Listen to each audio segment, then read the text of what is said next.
Welcome to Practically Christian. I'm Jake, and I'm here with Luke. Hey guys. And Janelle. Hi guys. We share conversations that help you know Jesus more deeply and follow him more faithfully. The truth is, no one has arrived at Christ's likeness. To grow in that direction, we believe you need authentic relationships and biblical theology applied to your everyday life. We hope that you are encouraged to grow and to live out the biblical truths that we discuss in this episode. So let's get practical and talk about Emma. Not the person, but a movie.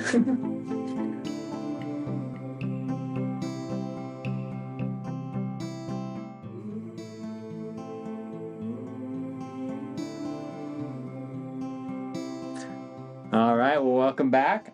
In this series called Faith in Film, we've been talking about some of our more favorite movies, not our most favorite movies, but our more favorite movies through the lens of Christian theology. And again, trying to look at, kind of use our Christian faith, our understanding of Jesus and how God made the world as what we look through as we engage in all of life. Including, the stories and books we read, as well as the movies and shows that we watched. So for this, today will be the first of two parts where we discuss the movie Emma, the 2020 movie Emma. And this is one that you picked, Janelle. So as we get started, would you just give a kind of recap overview of the book / the Jane Austen novel? Yeah. So this is a period piece. It's based off of Jane Austen's novel Emma, which has been put in film form multiple times, including a very classic film called Clueless from, I don't know, 90s. 90s, yeah. But it's basically following the story of a very wealthy, very good-looking young woman who's just kind of starting her young adulthood. She has a father who's very, he just dotes on her and doesn't he's not like a father figure in some ways. He's almost like just like a doting father. And then she tries to become a matchmaker. She kind of takes a friend under her wing and tries to be like her model and matchmaker and try to improve her. And then kind of everything goes wrong. So all of her matches don't work out how she thought. And, You're fine. No, you're fine. I was going to bring that up. Thank you. But her matches don't work out how she thinks. Like, she thinks that she understands what other people's hearts and feelings are going to, and she doesn't even understand her own feelings. So eventually, there's this long saga, but basically she ends up with... Am I allowed to just spoil it? Yeah, we're spoiling all the movies. So she ends up... Spoiler alert, but don't worry because Janelle spoiled it to me even though she didn't need to. So apparently it doesn't matter. That's true. That's true. I have no respect for spoiling things that are that old. If they're written in the 1800s, she's literally she's like, Jake, do you want to know who she gets together with? And I was like, no. And and then she turns to her daughter, who is watching it with us, and says, it's okay. She gets together with Mr. Knightley. So she ends up getting married at the end of the movie, and at the end of the book, she ends up with Mr. Knightley, who is kind of a family friend. He's actually her brother-in-law's brother. So she has a sister. Her sister got married, and her sister's husband's brother. Anyway, so it's a guy who's like a neighbor, and they have known each other for a long time. And she didn't realize that she had feelings for him at the beginning. But she does throughout the movie. Yeah, good summary. So quick thoughts on what was your favorite thing about the film, or one of your favorite things? Okay, I do have an admission. And I don't think Luke agrees with this admission, but Janelle picked the best movie. Out of all the movies, Emma, solid, top 3 movie that I've seen in the that was made post 2005. Yeah, it was a good movie. Yeah, and backstory: Jake hadn't seen the movie until a few days ago when we had a movie night at our office and had him over. If he'd watched it by himself, he wouldn't have had any spoilers from me. So it's very sad that he had a movie night. That's true. But yeah, so you said what's our favorite part? Yeah, one of your favorite things about the film. So one of my favorite things, there was a lot of good. It was really good acting. It was real good. Mm-hmm. It was just I like film. It was a good film. But there's this build up where Emma, I think, gets a little bit, maybe either she gets more vain or her vanity is shown more, especially as she's flirting with this guy named Mr. Churchill, not the World War II one. And she's like flirting with this guy, and it like kind of like brings up to where they're at this picnic. And at this point in the movie, I'm having trouble liking the main character, which I think is well done. And she says something really kind of like cruel slash like it's more like socially cruel to this little bit older lady that's in the group, Miss Bates. Miss Bates. And it is just such a good scene for how awkward the situation is, and you feel the awkwardness like down in your soul. And she says like this thing that's like it doesn't seem that bad. And if you've ever seen The Office, part of the problem with The Office is like everything's so cringe that nothing is cringe. Mm-hmm. In this movie, nothing is cringe. And so she says something that's like a little bit cringe, and you're like, oh no. And everyone reacts like that. Mm-hmm. And like everyone like falls silent. And there's like complete like social upheaval where like slowly everyone dismisses themselves from the group, and you're like, wow, this is the worst possible situation, like on a picnic. Mm-hmm. Anyways, I like that scene was so visceral. Yeah. For me. Yeah, it was well done. It's like I knew it was coming. I was like, I almost don't want to watch this scene because it's like you feel it so much. Yeah, basically Miss Bates makes fun of herself and everyone laughs at that, and then Emma takes it a step further. Yeah. And Miss Bates is also the lowest in social order in the group, so it makes it even worse that like Emma takes it a step further. Mm-hmm. What about you, Janelle? What's one of your favorite things about the film? One of my favorite scenes in the film is there is another young woman who's about the same age as Emma, and Jake's already laughing because it's hilarious, but she is she's superior in accomplishments, even though she's inferior like social status.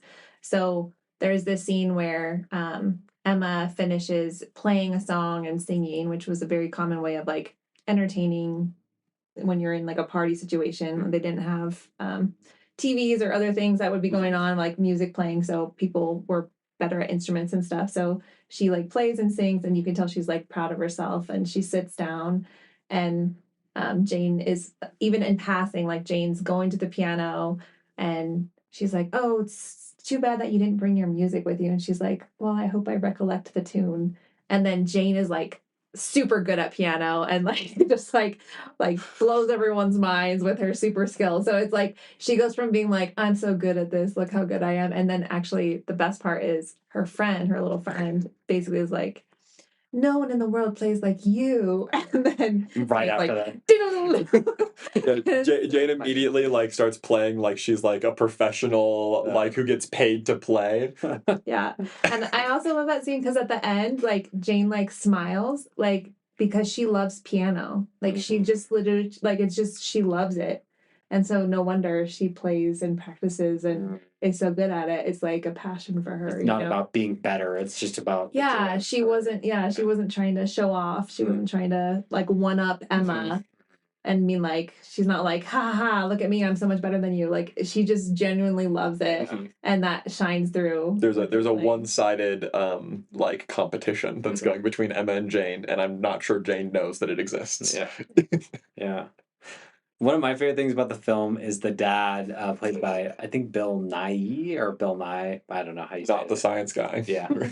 I might have got the name wrong, by the way. But the dad is a great actor, but then he's, in the book, too, I think he's a hypochondriac. So he's, like, very worried about the breezes and the drafts in the room. But then there's one of these great scenes in the movie is, like, they were just at a dinner party, and someone just like comments like, I think it's supposed to snow, or like we might get a lot of snow, and like it's just like complete chaos because he, as well as Emma's older sister, are both hypochondriacs and just like scared of everything. Like, we're gonna die! Everyone like rush to the carriages, load up! And it's also accompanied like with, like Jake said, good, not only good acting, but like the facial things that they do. Like there's just a lot of showing like people's emotions and ridiculousness. So it almost feels a little bit like it's a theater play that they film. And like even like the filming of it, there's even not that clean of cuts a lot of the time. It feels very much like you're experiencing like a scene on a stage, and then it's a new scene on a stage. It's not like the fancy like Disney like cut here, cut here, cut here like all the time. Yeah, I feel like it gives it a little bit more context because there is a social distance between us and that time period. Right. So they wanted, I think, to exaggerate certain things that, if you are coming from the book, you get people's internal thoughts and feelings going on. Mm-hmm. But in the movie, they don't have that. So they make it a little bit more, like you said, dramatic. Where everyone looks and It's frowns. dramatized in order for you to understand the weight of different social things. Well, I think you can definitely tell in the movie. There's very few movies like this that it's a passion project, at least for some of the people who are involved. Yeah. Right. Like I think Emma's like that. Actually, Scott Pilgrim's like that. All the people who do Scott Pilgrim, a lot of them really like the books, which is why they're there. Or like Lord of the Rings, where it's like everyone is not concerned about acting well and getting paid. They're like, how do we do justice? Yeah. And I think I don't know, that kind of comes through. Yeah. So back to what you articulated, Jake, as your one of your favorite things about the film, that awkward moment where Emma oversteps and insults Mrs. Bates. In the aftermath of that, Mr. Knightley, who she ultimately ends up with, calls her out pretty harshly. And one-on-one, so not like in the group at the moment. Yeah, thank you. Yeah, so one-on-one. And it's actually kind of funny because when Janelle was talking about choosing this movie, she was like, Jake's gonna like this movie because the guy calls out the girl and says it like it is. Mr. Knightley is my spirit animal. Like, like every line that he said made me want to sing and dance. Like I was like, yeah, let her get away with that. She's being a tool. Oh my goodness. But it does bring up like that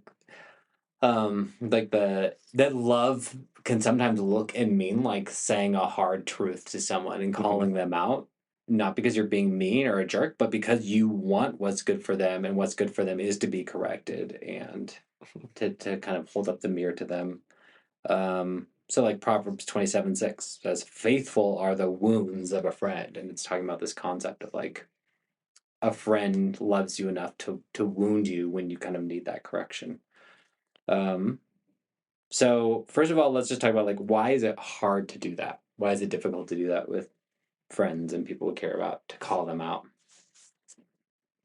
I just think there's like a automatic preference for comfort, and it's uncomfortable for both the person being called out and, depending on your personality, for the person doing the exhortation. I think it's basically taking something like for instance in the movie, this awkward thing happened. Mm-hmm. Emma poked fun in a way that was inappropriate and hurtful, and socially it's smoother if you just let that ride and like let that be an awkward moment that's in the past, and let's just not talk about it anymore.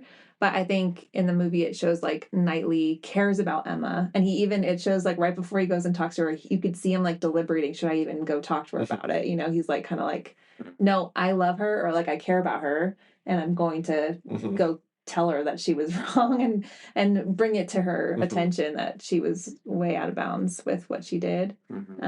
So I just think it's uncomfortable. Yeah. It's not a fun time for anybody. Well, I think part of the reason that Mr. Knightley gets to do that is actually we see it almost in the same scene right beforehand. So they're in this little picnic circle, and this might not actually happen like in real life, if like the whole thing where like people get like they're all very uncomfortable, and then Mrs. Bates, while the conversation keeps going, turns to Mr. Knightley, who's sitting next to her, and asks like quietly, like, have I done something wrong? But I think that actually like I must have done something wrong. I must have done something wrong, or like, and then she kind of like she looks to Mr. Knightley to be the person to like be the arbiter of good and bad. And so you can tell, I think, from that Mr. Knightley in this group is the like upstanding one, like in everybody's minds in some ways. Like he's the one that has the most obvious character to everybody in the group, and so that kind of lends him credence, regardless of if he's in love with Emma or not, to be the person that calls Emma out. Where I think a lot of times, because a lot like it's hard to keep a character like that in your life, and so sometimes calling people out or having those discussions doesn't work because you've already sabotaged your own character in their eyes. Have you ever had a Knightley moment when someone called you out, but it was necessary? Do you want to start us off since you've thought about it? I've shared this one before. I don't know if I've shared it on this podcast or not, but early on when I started as the youth pastor at Creekside, I was like technically paid to be the youth pastor part time, but I was also on the worship team. And at the time, like my hopes and dreams were all wrapped up in worship ministry and musicianship and all of that. And so I was putting a lot of my energy towards that side of things, even though like what that wasn't even part of my job description at all. And our pastor at the time, Pastor Alan, my boss, would like call me in to the office and it's like kind of like, I can tell that you're way more passionate about worship ministry than you are about the youth ministry. I was like, kind of like almost like, yeah, I am. And then he was like, I wonder how many of the youth can tell that as well. It's like, oh. And it was a needed correction and it was done well. And it was made me kind of, yeah, see what other people were seeing and feeling and hearing. And yeah. I can't think of one off the top of my head. Mm-hmm. Yeah, I tend to like be pretty perceptive of people's impressions, and so I tend to tweak myself. And that can sound like people pleasing, but it can also be like, so I think in a healthy way it could be people pleasing, but on the other hand it can be like me noticing, like being open to notice when I'm in the wrong, and like being willing to, because I really have an abhorrence of like big drama, like in general. So like I avoid being in situations where I need a big blowout in general. Yeah. So I'm sure I've had lots of little ones, but they don't stand out as like a story that I can tell. Yeah, I guess so think about the missions trip last year. I had a conversation with one of the leaders who kind of I think called me out because there was a lot of, I mean, there's a lot of stress just in like whether it be mission trip stuff or like some like like unhealthy dynamics that were going on that was like I was trying to figure out how to fix them and I couldn't. And so I sent like a frustration like not like a everyone you need to do better, but like a we need to work on this. And I think it because I sent it when I was when I was very frustrated, kind of like stewing on it after like everyone else had gone to bed, like it didn't come across very well. And it seemed like very much like blaming other people. And they were like, we're trying. And I was like, yeah, I know, me too. And which is why we were all frustrated, you know? Yeah. So kind of like the bad communication in that instance. Did someone call you out for that? Yeah. Okay. Yeah. So they were like, hey, this wasn't okay. And I was like, yeah, that's fair. Okay. So. So on that note of Knightley calling out Emma, another thing that this movie brings up is like the shaping influence of friendships. So we're not going to talk about right now Emma's relationship with Harriet. We'll talk about that in our next episode. But what I'm thinking of is the fact that like when it comes to like Emma and Knightley, there is like this iron sharpening iron effect where they kind of make each other better. Whereas if you compare that with Emma and Churchill and their relationship, it's not only that like there's no improvement there, it's like in some ways they make each other worse. And so I just wanted to talk through that a little bit, like how do you like what goes wrong in friendships where that happens? Well, and I think one of the things that they just can't communicate in the movie, and they might communicate it better in the book, is they actually, as you're going through the movie, there is like a little bit of like, why are Knightley and Emma friends? Like, because you don't have like as much of the background and you don't see that many positive moments. That's true. Especially in the beginning. And I think that's just the fact that it's a movie and not a book. Right.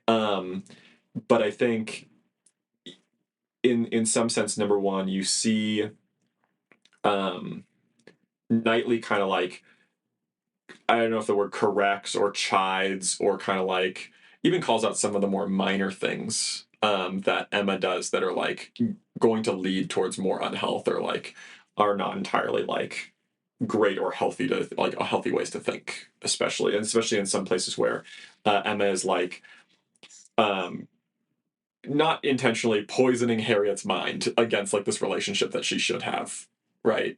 And Knightley kind of critiques that. And at the same time, I think you would say, because there's not that many spots in the movie, maybe I'm wrong, where Emma actively helps Knightley improve. But I do think there is like the level of Knightley does want to be better, and actually in some sense calls out himself a little bit or tries to change himself a little bit so that he can be better for Emma.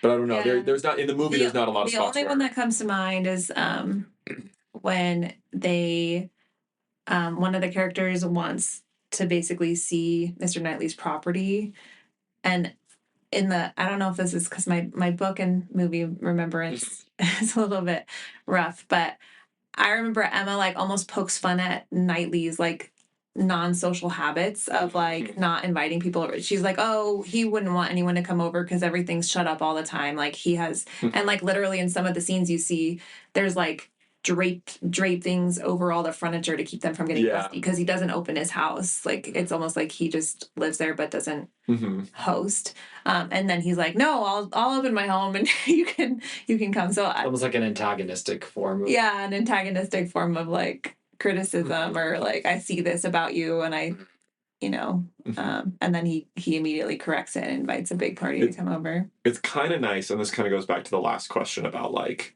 about confronting people and having those conversations. It's kind of nice when people feel shame. Not like in a shame like I'm a bad person kind of way, but like where like Knightley's response could have been to get upset and walk out of the room because he felt shamed and he was just not going to be around those people. But instead he like feels shame and he's like, I guess I should change something about that. You know, it's like in a sense like the healthy shame that leads to change when something's actually wrong. Yeah. I don't know. Yeah. I mean, the thing I was thinking about, if you compare Churchill versus Knightley, there's a difference between the motivations between those two guys and like what they're trying to do. Like Churchill is like trying to keep something a secret, like actively, like he's working on keeping a relationship he has a secret. And so there is something about like the openness or, like it takes two people kind of thing where just open, honest relationships are healthier than ones where someone's hiding something and trying to direct you away from something that's true all the time. Like it's almost impossible to have a healthy relationship where that's part of the dynamic. Yeah, Churchill. So, because I didn't cover this very well in the summary, but like Churchill is basically he's engaged to Jane, and he's trying to hide that by flirting with Emma.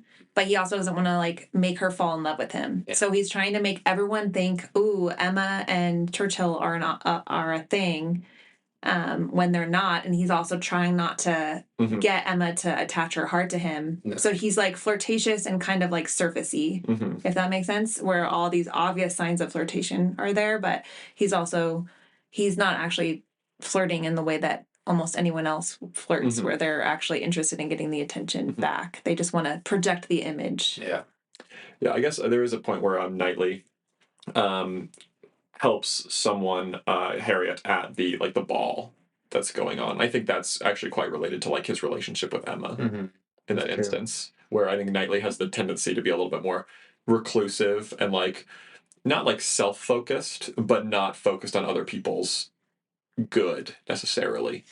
I don't know. I mean, he's a good character, but I don't like character wise, but I don't think he's not necessarily like focused on like I don't know on everybody and like making sure everybody is I don't know. That's how it appeared to me in the movie, if that makes sense. Yeah, I would say I think he's like focused on others and helping others. Yeah. But he is a bit like black and white judgmental. Yeah. So like his transformation is like his changing opinion of Harriet. So initially he's like, this is a bad thing. Emma should never have made a friend with Harriet. Instead of being like, this about your friendship with Harriet is wrong. Yeah. And then it's almost like he actually talks to Harriet and is like, oh, she's actually a really sweet person. And he like comes to appreciate some of the goodness of Harriet that he before had just been like, this is bad for Emma, get away, It's like his attitude changes. Yeah. Yeah, but I would say like so kind of like the how can we recognize like which friendships are actually going to do like Yeah. help you in spiritual growth is like friendships that don't flee from disagreement. Mm-hmm. Because I think a lot of times are like the tactic for friendships is we disagree on this thing, so what if we never talked about it again? You know what I mean? Like that's all like a very like and we're like, oh, we disagree about like this person. What if we just you can hang out with them but don't never talk about them around me? Like that's kind of like our culture when it comes to friendships is like it's about making little if I sound like super corporate, it's about making silos and keeping them separate, right? But I think like in the spiritual growth it's like about letting their life and your life kind of like rub up against each other. Yeah. Well, and related to that, Jake, I think one of the things I really enjoyed about the movie is how different it felt overall to most modern rom-coms, romantic comedies. And I was thinking about this because I've been reading this book on Cinematic Faith is the name of the book, but he talks about some of the values in current cinema and how they reflect culture's values, and then how you have this kind of ongoing back and forth thing where because that's what's in cinema, increasingly that becomes the cultural values. And in our culture right now, in the US anyway, is this strong value of authenticity and like just be true to yourself. And in that like version of things, like a good friend finds out who you are at your heart and like accepts you for who you are at the end. Like there's no transformation or challenge. Yeah. And so I think like that's a very different version of friendship and what it means to be a good friend. It's like find out who they are and accept them for that versus like there's going to be some things about them that are not good and be honest with them about that and call them out. Well, it's like that's the it's not the same because the Pilgrim's Progress is about salvation, but there's this point in the Pilgrim's Progress where Christian, the most amazingly named character ever, gets to like this gate and they remove his burden of sin. It's supposed to be like the place of faith. Like you've had faith, you now have salvation. And he like sits down, and he's like, wow, I can just rest here forever. This is great. And they go, no, this was the beginning. And I love that image because it fits for so many things. I think it fits for marriage really well. I think it fits for salvation, obviously, really well. But I think it also fits for friendship. It's like finding out who the person is and accepting them where they are. Wow, this is awesome. And you're 1/10 of the way there. Like, that's like the beginning. Yeah, not the end. Congratulations. Now you're friends. Right. Now move forward. Yeah. Any further thoughts on good friendships versus flattering type friendships or surfacey friendships before we go on? Yeah, I think sometimes it's again back to the idea of like what feels good, like what feels fun is not always what is good. And that's true in so many areas of life. Like junk food can taste good, but it doesn't feel good later, or like it doesn't make your body feel good in general, you know. But I feel like that's true of friendship stuff too. Like there are situations in social scenarios where it feels fun, it feels exciting, it feels fresh, it feels good, you know. Or even like the anticipation of those pleasures can feel good. But the question is, but is it actually good, like long term? Like, is there a deeper goodness as part of it? And I think especially for young people, harder to evaluate because they haven't been through as much of life. And yeah, it's the problem of like, well, flattery and like any of these different like things. It's like the question is always like, why is it so hard to tell the difference? It's like because that's the goal of it. You know what I mean? Like flattery, like it's all flattery. The goal of flattery is to impersonate real relationship. Yeah. In like a way that makes it feel like it's real relationship, but it's not. And it's like why is it so hard to tell the difference? It's like that's because it's the whole goal of it. I think the same is true about a lot of like unhealthy dating relationships. It's like why is it hard to tell when someone has narcissistic love? It's like that's the goal of that person, you know? Yeah. So yeah, and I actually think that's probably best illustrated in the movie with Mr. Elton. So Mr. Elton is her first attempted matchmake where she wants him and her friend Harriet to end up together. Mhm. And she thinks really highly of Mr. Elton. She thinks he's such a great person. She thinks he's a perfect match for her sweet friend, right? But he's actually interested in Emma, and he's just putting on a face and trying to do all the things to ingratiate himself with Emma because she's wealthy. Mhm. And it's like her impression of Mr. Elton totally changes when she kind of finds out the truth later. It's like all of that flattery feels gross and horrible Mhm. after the reality is reckoned with, you know? Whereas early on, it was like, oh, he's such a great guy. Yeah. He's a little annoying, but I really like him for my friend, you know? Like yeah. And I think that's a pretty strong contrast. Yeah. One more subject I wanted us to talk about, and it's related to what you just shared, Janelle, is like genuine love versus romantic like fantasies. Because in the movie this happens in several different ways. Like Harriet starts idealizing Mr. Elton and thinking of him as kind of different than he really is, and Emma does too because she projects him that way. But then also similarly, like um, Emma is like infatuated with with Frank Churchill. Mhm. Even though has she ever met him before? I don't think so. She's never even met him before, but she's heard of him and all this stuff. And she's got like this picture that's like takes a long time and like almost a crisis moment to break this image she's built up about how great he is. Which isn't helped by his like flirting, but yes. Correct. Yes, and that's why it's like related to flirting versus being a real friend. So, I mean, just an honest question as we think about that. Like, have you ever experienced that firsthand or seen that in a friend where we, like genuine love versus like a romantic fantasy or infatuation with someone? I mean, I definitely have seen the overlay of infatuation, and I'm not saying that there wasn't real love there because I think sometimes that's hard to parse. Sometimes there is some love, but it's mixed with a lot of immaturity and infatuation, you know. But I have seen like a couple that were very infatuated. I would say, like, you know, the classic picture of the infatuated couple is like they ignore all of their surroundings and they're just like super into each other and they're gazing to each other's eyes when they are in social context that's awkward, you know. And I have seen that, and I think it comes off like very exclusive and like very obsessive, and then I think it doesn't actually feed healthy relationship, because that couple that I mentioned, they ended up going through some hard time. I think they ended up getting divorced, but like the first few signs of their, you know, relationship, if you think that looks healthy to be super into somebody, which is just infatuation, it's not healthy. Yeah, well, I think like if you were going to talk about like a romantic fantasy that's not like in the moment happening, it's generally imagining, wow, this future with this real or fake person who, you know, like it could be like this idyllic, non existent person or this person you don't really know that well, and going, there will be no problems. And then if it's happening in the moment, there are things that are annoying maybe, but there are no real problems because we are so infatuated with each other.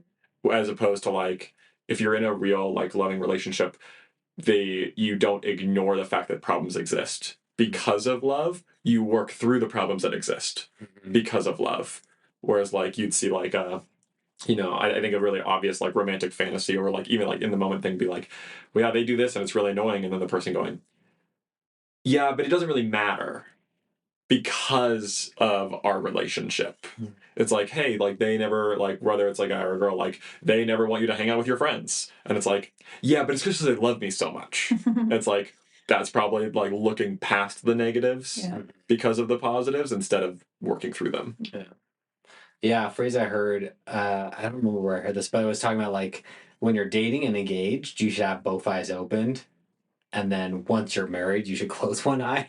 And it was kind of like a snarky way of like getting at like though like oftentimes we do the opposite where people when they're dating like they put their best selves forward and they kind of downplay all the negative things and then have to face those when they get married. And it's better actually to be The the opposite of like, once you've chosen to marry the person, yeah, like you deal with conflicts, but you also like accept that there's going to be certain things that you're different and in whatever. But the importance of like when you're dating someone is the time to like have both eyes open and to be really real about who they are and the good things and the bad things, right? And not this romantic ideal of like everything about them's perfect. It's like no, Jesus is perfect, no one else is. So everything about them is not perfect. That's fair. Sermon ended. I mean, any thoughts about how to break that infatuation, right? Like, let's say someone's listening, or it's like, oh, maybe I am like sort of infatuated, or have a romantic fantasy I've built up about this person that's not totally true to reality. How can we break that, or help people break that if we see it in them? So it's actually interesting because the story, and again, I think my having read the book affects my reading of the movie in some sense. But Frank Churchill has to leave at some point, and Emma is reflecting on her feelings when he's gone, and it's almost like she misses some of the fun stuff that would have happened if he had stayed. But she like realizes after just some alone time, basically, that she's not as in love as she had even thought that she was, because she wasn't actually in love at all. But she like downgrades what she thought was her affection level when kind of the charm is out of the room. So I think in our worlds, reflection is something that doesn't happen very often because we have constant sources of distraction that we have available to us at all times. So I feel like taking reflection time away from the charmer to see, and honestly, probably not just short reflection time, but like I want to say more extended reflection time. The other thing I would say is if you interact with someone in various environments instead of just one-on-one, who they are, it by necessity has to come out in different ways. So if you see them with friends, if you see them with their family, if you see them in different social settings, as opposed to just being in that locked together one-on-one, which is I think important to have one-on-one time. Like that's totally fine. But if that's the only place, chaperone by Mrs. Elton. But yeah, I feel like it does make a difference though, because then you kind of see who they are apart from how they're just presenting to you. Not that it can be perfect. Someone can deceive you even so, but. I think, and I'm not saying to do this like directly, but you could if you really wanted to, but like making a list of things that are negative about the other person. Like, or even maybe making a list that's negative about yourself and then both of you swapping those lists. Oh, interesting. Potentially like something that's just like, because if like the other person's like, yeah, my list is like, I don't ever do quiet time and I should probably do more growing closer to God, and I'm kind of lazy, and like if they like give this list and then you go, those aren't true, then that's probably a good assessment saying that you're not in the right headspace. It's like kind of like, are you actually reckoning with the other person's like things, or are you kind of like ignoring anything and everything? I like both your ideas. I have no wisdom to add. I think those are great ways to get at that. I like making lists. Yeah. Yeah, I really like that idea. Like, make a list of like some of the worst things about you, and have the other person in the relationship do the same exchange. And I think that'd be a really interesting conversation. You should do that. We should all do that. Our silly get to know you question is: what is your most embarrassing dating moment? I can think of some for you, Janelle. Yeah, I can think of some.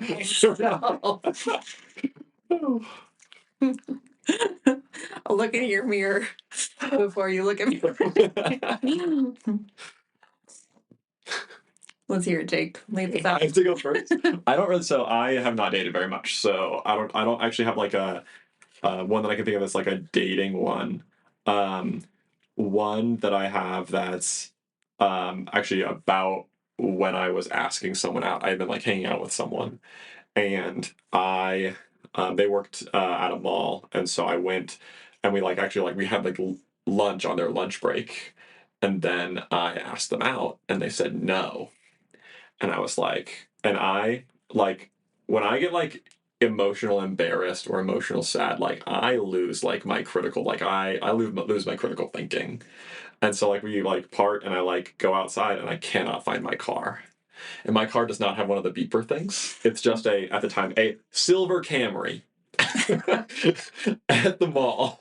Oh no. I searched for over an hour for my car, up and down the rows, looking for my car. I almost went all the way around the mall. And It's a big mall. it's a big mall, so I'm like at the place where like it might even been more than an hour. I'm walking back in to go ask her because she lived near me to ask her to give me a ride home. and I walk in the door, and immediately my brain ticks that I had parked on the second level. Because I walk in the door and I see the elevator or the escalator I had come down. And I go out and I find my car in about 2 minutes. Oh, And it's like, so I don't know. Oh. It was very embarrassing for me. No one else experienced that embarrassment, but I had like a solid 30 minutes of like walking back and getting to the more of like, oh my goodness, this is gonna happen. My car has been stolen. Like, That's great. I mean, this is like not an outwardly embarrassing. When you think of embarrassing moments, you usually think of like spilling something on yourself in a social setting. But the one that comes to mind is when we were sort of semi dating, and then I semi broke up with you.